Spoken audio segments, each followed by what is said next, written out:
Brian now heads to the construction site, where he observes a group of people standing in front of a trailer, waiting in line. He blends in with the crowd and takes a ticket from the person at the entrance.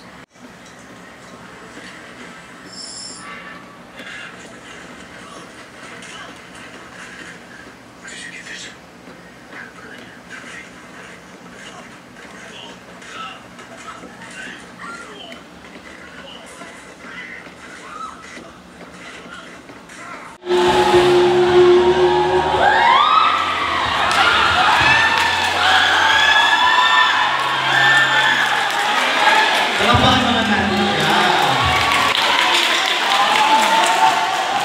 On na yan, okay na yan. So picture ka na lang. Who will share her knowledge Nakalakad ka na. on women and children's protection? Umikot ka sa kanya. Doon ka, pre. Ayaw ka tayo ka doon eh. Doon ka doon. Ito na lang, pre. Di nga. Ito lang, pre. Doon. Ayan. Video, Kumusta pre. po ang lahat? Kuya naman na. Picture mo. Ayos lang? Maayos ba yung ating nararamdaman? Maayos yung ating iniisip? O may nag-iisip dito ng kakaiba? Baka may nag-iisip na nasa Mars. Meron ba? Wala naman po. So yung mga naiinitan dyan, okay na kayo? Ma'am. Wala nang naiinitan? Lahat naka-liyen? Sino bang inaantok? Meron na? O, tumayo muna para mawala yung antok. Sige, tumayo kayo. Ayan, sige, tayo. Tapos pagpag muna para walang inaantok.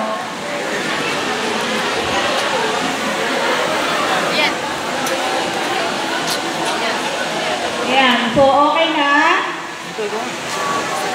O, balik sa upuan pagka okay na.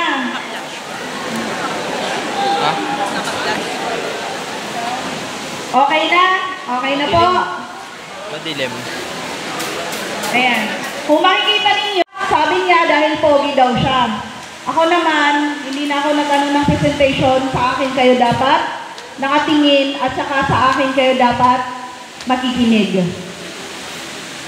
Kasi ako ang may hawak ng mga kaso ng mga bata.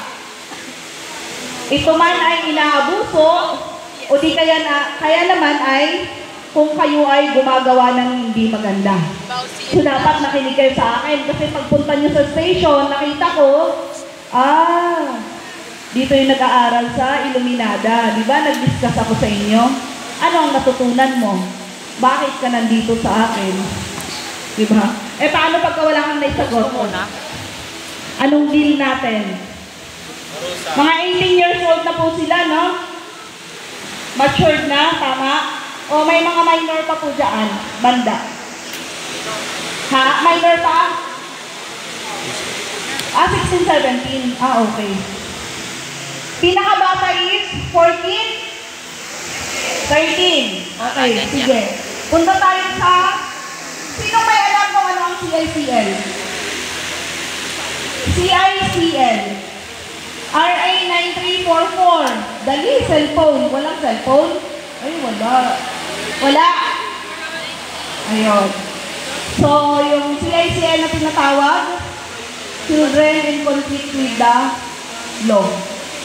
Sino-sino yung mga cover or sino-sino yung nakakasuhang mga bata na under ng CICL o yung 9344 natin na batas? Ano po? Mga minor? Anong edad ng mga minor? 18 below? Oh, lahat may sagot, diba? Oh, tingnan ninyo kung tama. Ang mga minor na may criminal liability na napapasok sa RA 9344 o sa CICL na tinatawag is 15 years old in 1 day but below 18 years old. So yung mga ganun ang edad, mag-ingat-ingat sa mga ginagawa.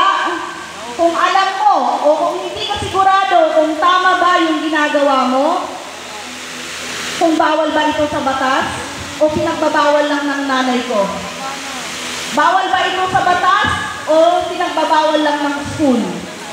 O totally hindi niyo alam? Kung alam niyo o kung hindi niyo alam, dapat kayo ay nagtatanong. Hindi yung dahil sinabi ng grupo o sinabi ng kaibigan kuno na gagawin mo na alam mo naman hindi maganda. O, sa huli, sino ang napapahamak doon? May mga ganun ba dito na parang hindi siya mabubuhay kung wala siyang kaibigan? Kaya kahit anong sabihin ng kaibigan niya, sinusunod niya? Meron? So na alam na po ninyo kung sino yung pwedeng kasuhan. Yung may criminal liability na tinatawag nila, na sinasabi nila. Paano malalaman kung yung mga edad na 15 in 1 day, pero below 18 years old ay pwedeng kasuhan? Kayo po ay dinadala sa DSWD para sa discernment. Dapat pakinggan nito kasi baka mamaya, magtatanong kayo, ano ba yun? Bakit dinala ako dito? Minor naman ako. Sabi naman ng mama ko, pagka minor, hindi nakakasuhan. Bakit ako nandito? So dapat pakinggan ninyo. Pagka ang 15 in 1 day, o kaya mga 16, gano'n ang edad, tapos dinala kayo sa DSWD, i-interviewin kayo doon, may mga papasagutan. Doon makikita kung nung ginawa ba ninyo, yung halimbawa, pagnanakaw, pagpatay, o paggamit ng illegal na droga, ay nasa tama kayong pag-iisip. O ibig sabihin, alam ba ninyo ang tama at mali? Pagka ang nakalagay doon, is alam ninyo ang tama at mali, nung ginagawa ninyo yung bagay na yun, may discernment na kayo ay pwede pong sampahan ng kaso. Kahit sabihin ninyo na hindi kami pwedeng ikulong. Tama, hindi kayo pwedeng ikulong. Pero, merong shelter o kaya center kung saan kayo pwedeng dalhin. May boys town, may girls town. Sa loob ng boys town or girls town, sabay-sabay ang gising, sabay-sabay ang kain, sabay-sabay ehersisyo, sabay-sabay magbabasa, magdadasal, ganun ang gagawin nyo doon. So pagka ganun, ibig sabihin, limitado din yung kilos ninyo, parang nakakulong din. Tama? So paano sasabihin na hindi nakukulong kung ganun lang din ang gagawin sa inyo? Diba? So kung titignan din ninyo, bakit may minor de edad na kinukuha ng pulis na hindi naka-uniforme? O yung sasabihin ng nanay niya, hinuli yung anak ko na 17 years old.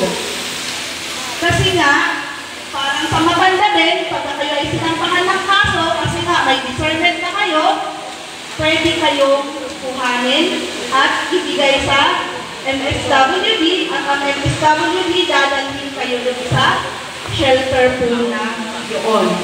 At para din kayong matanda na a-attend ng hearing. Parang ganun din siya.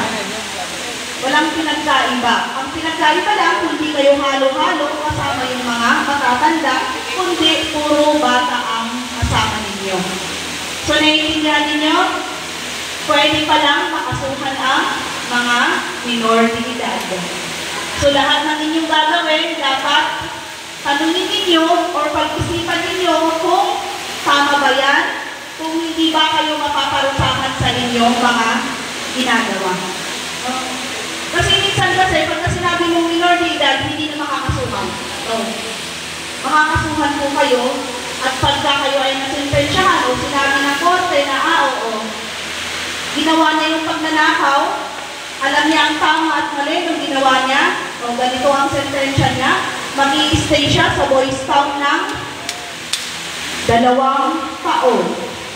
Paglabas mo, kumuha ka ng NBI o kaya police clearance, anong nakalagay doon? Ikaw ay PICL. May ibang mga trabaho na pinapasukan na kapag may record ka o may nakalagay doon, nakasuka, halimbawa, pagnanakaw, sa tingin mo yung opisina na yun, kumulit kang warga, o kaya katulong, o kaya driver, di ba medyo ano yung trabaho na yun, hindi mo kailangan ng mataas na pinag-aralan. Pero pagka nakita nila may mga ganun kayong kaso na nakalagay dun sa record ng NBI o kaya police, tatangihan po kayo. Kasi baka pag nakawan nyo yung opisina, o bata ka na ginawa mo, nasasabihin mo, hindi ko alam yung ginagawa ko. Pero nasampaan kayo ng kaso, hanggang sa tumanda kayo, basta kukuha kayo ng NBI o kaya police clearance, nandun pa din yung tatak na CICL. Hindi mo pwedeng tanggalin yun. Na-dismiss ka yan. Halimbawa, inakusahan ka na hinahasa mo yung classmate mo. Forever na nakalagay doon. CICL, anong kaso? Rape. Lagay doon, dismiss. Pero, magtatanong pa rin yung makakabasa, ay, may kasong rape to? 16 years old, nangkahasa? Kaya, lagi kong sinasabi sa mga may girlfriend, boyfriend, jowa. Hindi ibig sabihin na pag kayo ay mag-jowa, gagawin ang ginagawa ng asawa. Sino gumagawa dito? Kaya ba ninyong pakainin yung mabubuo ninyo? Hindi kayo man, hindi kayo makabili ng sarili yung panty o kaya brief. Magdadagdag pa kayo na paalamunin na mga magulang nyo. Hindi ba kayo nahihiya doon? May mga ganon, hindi ba nang naiisip kung anong hirap ng mga magulang? O di dito may nagre-rebel, diba, sa mga magulang? Napakaswerte ninyo dahil kayo pinag-aaral ng magulang nyo. Maraming mga bata, kuya, bakit? Anong nangyayari dyan? Kuya, bakit? Kuya, bakit? Ha? Nauuhaw ka? Bakit nauuhaw ka? Ano yung huli kong sinabi? Bago kita payagang uminom. Anong huli kong sinabi? Ha?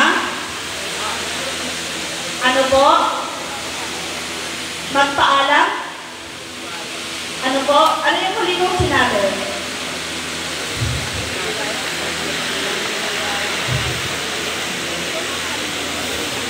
Hindi na kayang pigilan? Sige.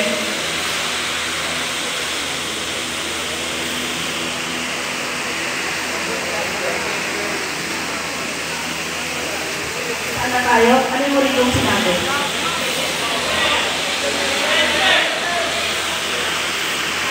Ano yung huli kong sinabi? Nagre-rebelde, tapos biglang may tumayo. Ano? May ganun ba? Ayun. So, lagi, pag pumunta kami sa school, tinatanong namin, may mga nagre-rebelde ba dito mga estudyante? May nagre-rebelde sa mga magulang o galit sa mga magulang? Meron ka?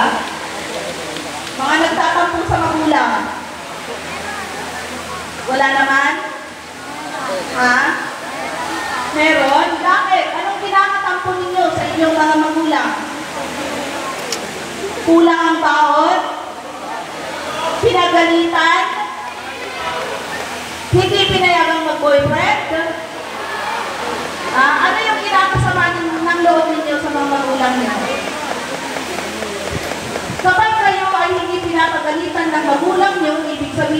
yun. Walang pakialam sa inyo at hindi kayo mahal. Oh? Bakit nasasayangin yung boses niya na magalit sa inyo, tatanda siya, magkakaroon siya ng wrinkles? Diba? Kasi may iba, pag pinagalitan ng magulang, anong gagawin? Maglalayas. O, pag naglayas, anong nangyari? O, hinatak ng lasing. Anong nangyari? O, tapos sa huli, sisisihin mo, magulang mo. Meron bang ganon? Sana walang ganon. O meron ba dito talagang pinapagalitan na talagang sumasama yung loob? Hindi ba ninyo iniisip na bakit ako pinagalitan ng nanay ko o tatay ko?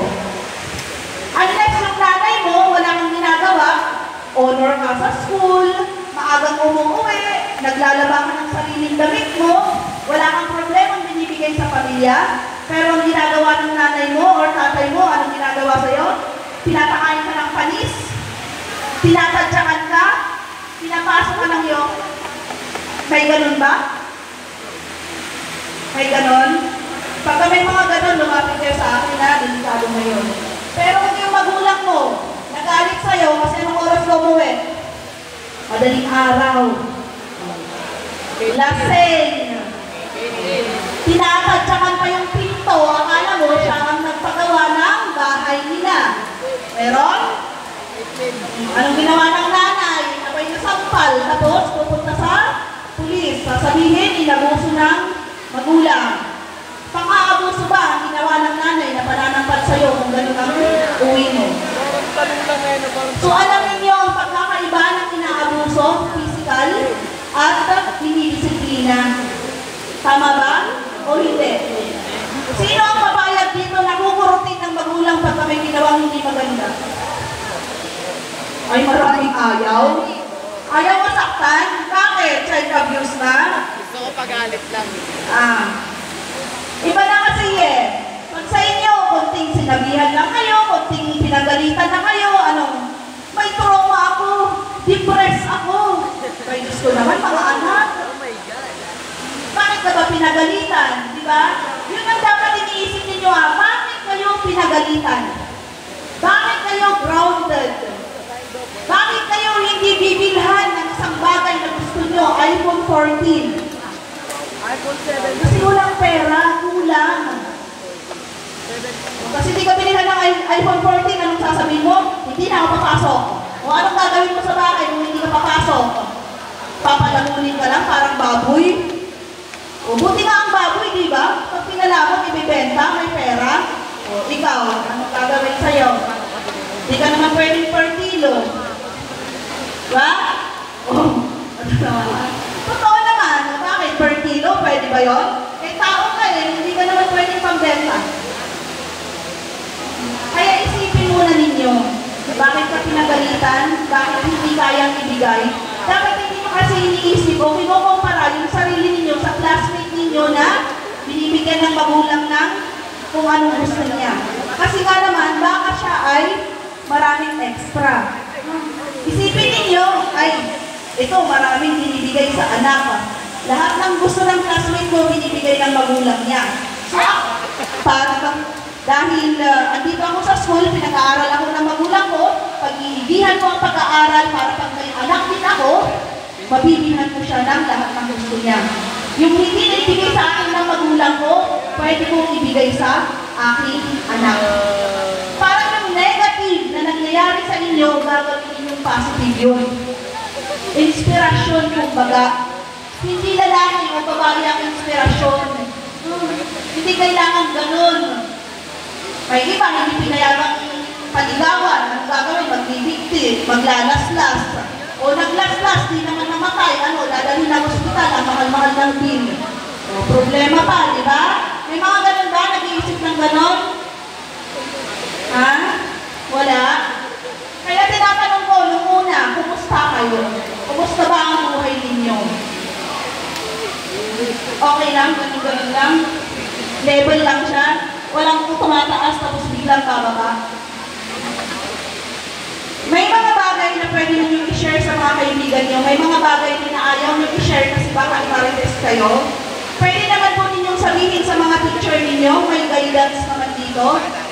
Pagka hindi ninyo kayang sabihin sa teacher ninyo, pwede kayong pumunta sa mismong opisina namin. Hindi lahat ng pumupunta sa opisina namin ay nagsasampa ng kaso. Pagka kayo ay nakakaranas ng mga isipin na negatibo, tulad ng parang gusto mong saksakin yung classmate mo, o di kaya parang may gusto kang saktan, pwede kayong pumunta sa amin para makausap namin kayo. Kasi may mga ibang bata dito, baka nung bata, ang laging nakikita sa bahay, nag-aaway ng mga magulang, nagtatadyakan, nagsasampalan, may epekto po talaga sa inyo yun.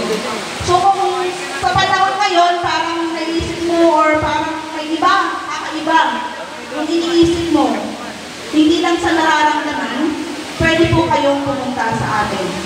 Kung takot kayo sa DSWD o takot kayo sa pulis, ayan, pwedeng DSWD o kaya pwedeng sa pulis. Eh, doon pa din ang punta po, pwede naman kayo magpasama sa mga legal age na mga kapatid, magulang, or pwede ina, teacher, para masamahan kayo sa amin. Para ma-address natin kung ano yung mga nangyayari sa inyo. Meron ba? May meaning? Wala. Okay naman.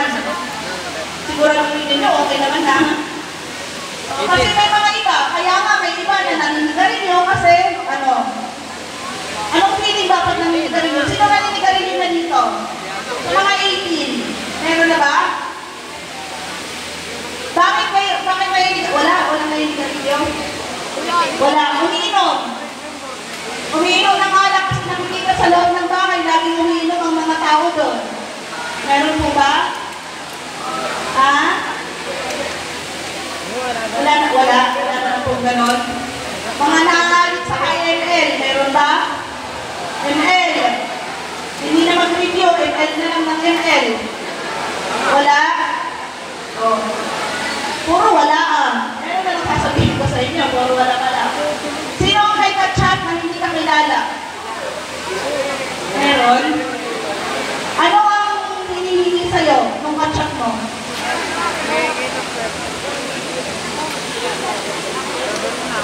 Matagal mo ng ka-chat na? Matagal na? Anong naging usapan? Usapang magkaibigan? Wala namang mahihingi picture? Walang hinihingi mga pera, mga ganon? Okay. So, ganito po sa ngayon kasi nauuso na yung mga nabablockmail.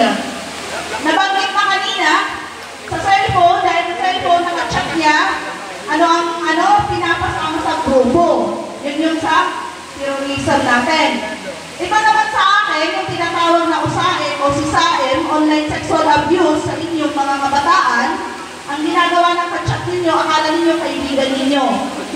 Una, kung ano lang yung usapan ninyo, okay. Mamaya, mag-send ng picture. Sabihin niya, tingnan mo nga yung likod mo, ganito din ba ang kulay? Anong gagawin nyo din? Oo nga, di ko makita yung likod ko Anong gagawin? Picturean nyo din, kaya bubuksan nyo yung video. Itapanggan ng likod, likod pa lang yun. Kaya ulit, parehas tayo. Yung sa'yo, may tumutubo bang buhok? Anong gagawin na naman? Kasi nga, sanay na kayong kausap yan di ba? Para magkaibigan na lang kayo kasi lagi siya ang pinakausap ninyo. Hindi kayo na yung pag-usap sa mga classmate ninyo. Di pinakita yung harap. Di nyo alam, yung video ninyo o yung picture na sinendon sa kabila ay, anong ginawa? In-screenshot, dinownload, o kaya nag-video. Kinabukasan, anong gagawin? May video ako ng harap mo, ang daming buhok. Isend ko to sa mama mo o kaya sa papa mo kapag hindi mo ako binigyan ng 1,000. Sasabi mo, ay wala akong pera. Dahil wala akong pera, picturean mo nga yung tindin mo. Gaano ba kalaki yan? Anong gagawin naman? Kasi takot siya, baka masabi sa nanay niya, nag-picture na naman. Hindi lalong nadagdagan yung pang-blackmail niya sa inyo. Hanggang sa wala na kayong may bigay. May iba, ang gagawin, magpapakamatay na lang ko, nakakahiya yung picture ko, ang daming buhok, pulot-pulot pa. Yung iba naman, maglaslas, mag-suicide. Na kung tutusin, or iisipin ninyo, pwede naman sabihin sa magulang na may nag-chat sa aking mama, nasendan ko ng picture kasi akala ko kaibigan ko. Pwede ng ganun, di ba? Kasi pag sinabi ninyo sa mga magulang nyo, una pa lang na manghihingi ng picture o kaya manghihingi ng pera, lalapit na yung mga magulang nyo sa amin, pwede natin mag-trace kung sino yung gumagawa sa inyo. O di kaya gagawan natin ng paraan yan para hindi ka na makontak at lahat ng mga sinend mo ay matanggal sa social media. Naiintindihan? Kasi the more na may binibigay kayo sa tao na yun, the more din na manghihingi at manghihingi sa inyo. May isa akong kaso na ibenta na niya yung bike niya, na ibenta na niya yung computer niya, na hindi alam ng mga magulang niya. Nung wala na siyang maibigay, doon na lang siya nagsabi. Pero kung una pa lang, sinabi niya sa magulang niya na may nang mag-blackmail sa kanya gamit yung nakahubad na katawan niya, hindi na naibenta yung bike at saka yung laptop niya. So, ganun din yun. Kahit sa anong klase ng pang-aabuso, kailangan sabihin na ninyo agad. Halimbawa, lagi kang binubugbog na kuya mo o kaya ng tatay mo. Meron ba dito?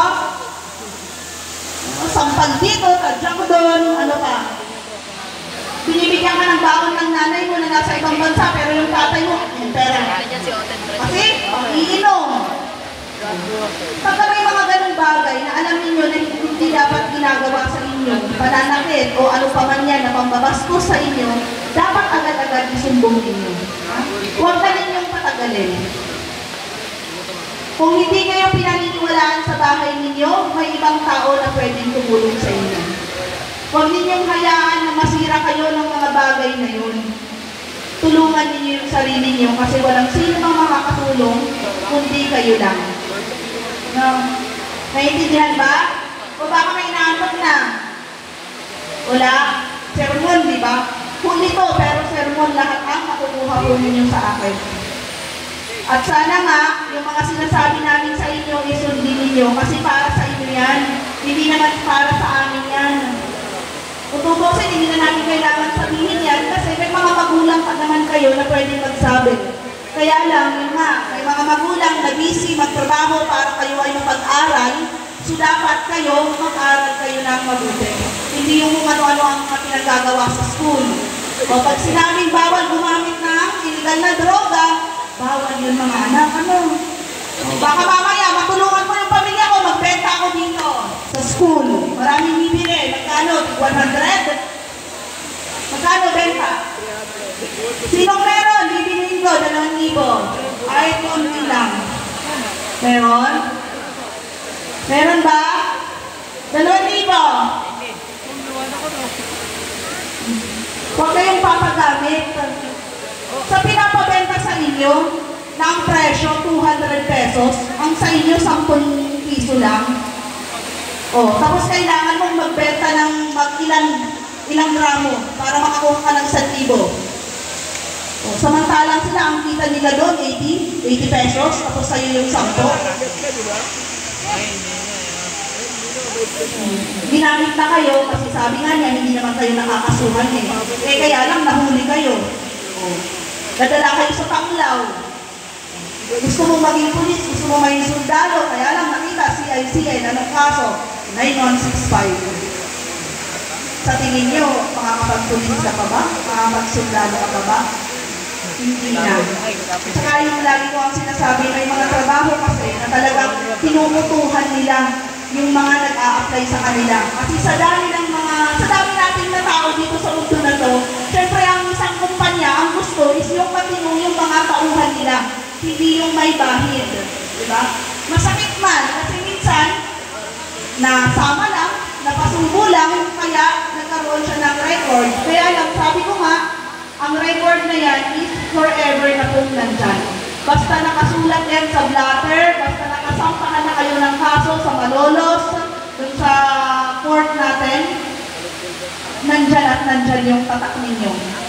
NBI at saka sa police clearance. Makikita yan.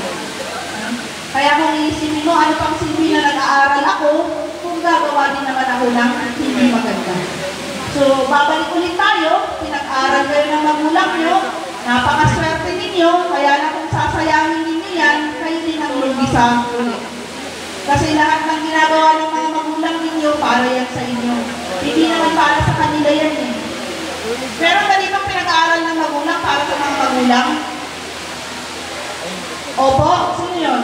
May opo ba yun? May pinag-uusapan ka lang. Mamarites yata.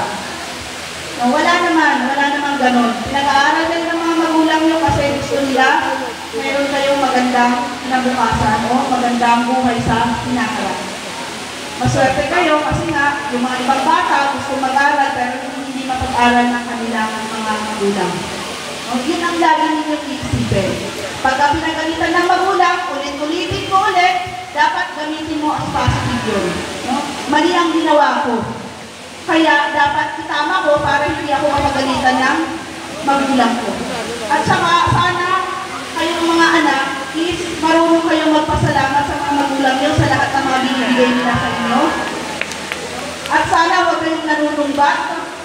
Yung classmate ko, bagong sapatos, pag bagong papasok, ako, lumang-luma, last year pa. Isipin mo muna, baka hindi naman kaya ng mga magulang mo. Isipin mo, at least, pinag-aaral pa din ako. Tama ba? Baka may iiyak na. Wala naman iiyak o may ano dyan. Gagawin sa akin. Meron ba? Kung may gustong makipagdibatihan, pwede naman ninyo magpuntahan, magtanong kayo, o kaya may mga tanong sa isip ninyo na hindi ninyo mailabas dito, kasi nahihiya kayo, pwede kayong lumapit sa akin. May mga tanong ba? Wala? Okay na kayo? Naintindihan ninyo kung ano yung CICL na tinatawag? Na pwede pala kayong makasuhan? O, hindi ba nagtatanong yung mga 13, 14? Paano kami? Pag nagtakaw ako, makakasuhan ba ako? O, sa inyo, di ba ang nananagot magulang? Kasi pagkabata, lahat ng gagawin ninyo, positibo man o negatibo yung gagawin ninyo, lahat pabalik sa magulang nyo. Di ba? Nakakaya naman sa magulang mo, binibigay lahat sa'yo, tapos magnanakaw ka pa. O di kaya marunong ka ng classmate. So hindi naman kayo nakakasuhan. Kaya lang, dinadala pa rin kayo sa SWD for diversion. Magkakaroon kayo ng seminar para ituro na yung mga ginawa ninyo is mali. Kasi baka kayo hindi pa ninyo alam ang tama at mali. Meron na dito, 13 at saka 14. Ikaw, ilang taong ka na na? Oo. 13? Parang lilit. Sino ang 13 na malaki dito? Ilang taong ka na na? 13 ba yung kama? Tapos ikaw? 13 ka ba talaga? Oo. Baka nagkamali ng ano, ikaw na. Ikaw. Ilang taong ka na na? Ikaw. 14. Kasi pa nakilaki din, ano? Mga 13 at 14, huwag yung dadago ka ay yung mga ano, malalaking 13 na bago na dinadago ka yung mga maliliit na to, kaya hindi na lumaki. Ay, hindi naman?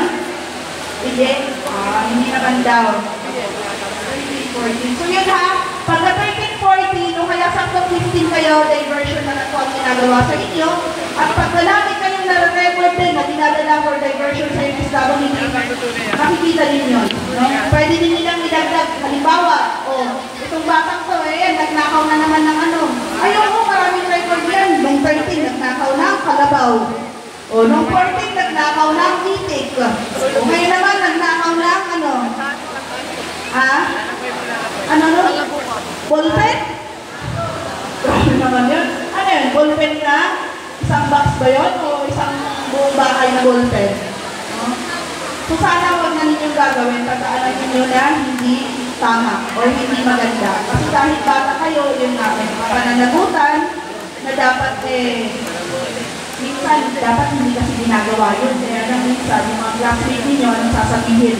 Sige na, para friends tayo, gawin mo na, kunin mo na yung ballpen ni ganito. Lalo na sa pambubuli. Dati-dati ang pambubuli sa amin, ganun lang. Ngayon, anong ginagawa? 8 na lalaki, pinagtutulungan yung maliit. Hanggang sana patay nila. Gusto ba rin yung may mapatay? Anong kaso na ninyo nun? Homicide at saka murder. Ilang taon ang nasa kulungan?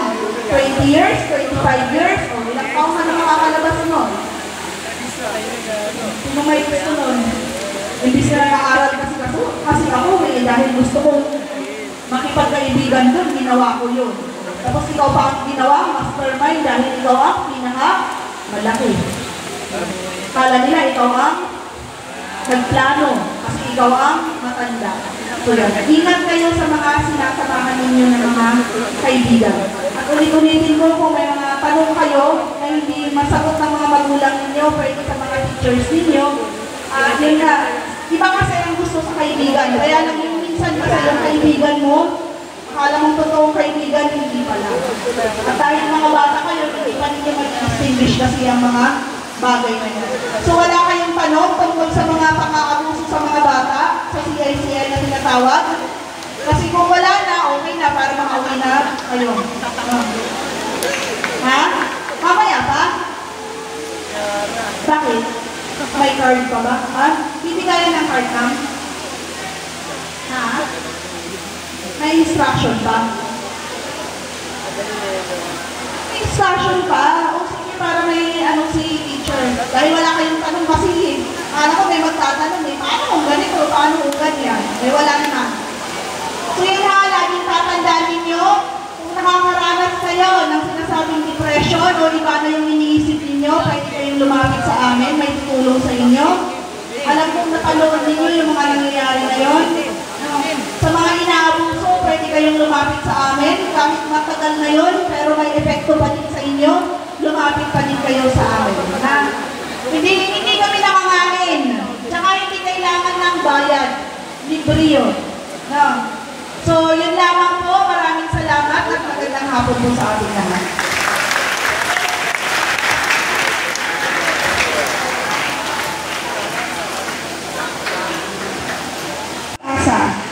So, hindi magiging pag-asa kung ama sa mga problema ng komunidad. Dito ba? Naniniwala po ba kayo doon? So, hinihiling ko po, sana mangako kayo. Nakikinig po ba? Grade 12, kumusta na po? Grade 11, grade 10, grade 8. Mangako kayo. Starting ngayon. Anong unang pangako? Kailangan ipaglaban nyo ang ating kaligtasan at ang ating kapayapaan. Kaya po ba? Kasi sa panahon ngayon, maraming banta ng terorismo. Maraming mga babaeng inaabuso. So kailangan natin maging matalino, mapagmatsyag at responsable na maging bahagi ng ating komunidad.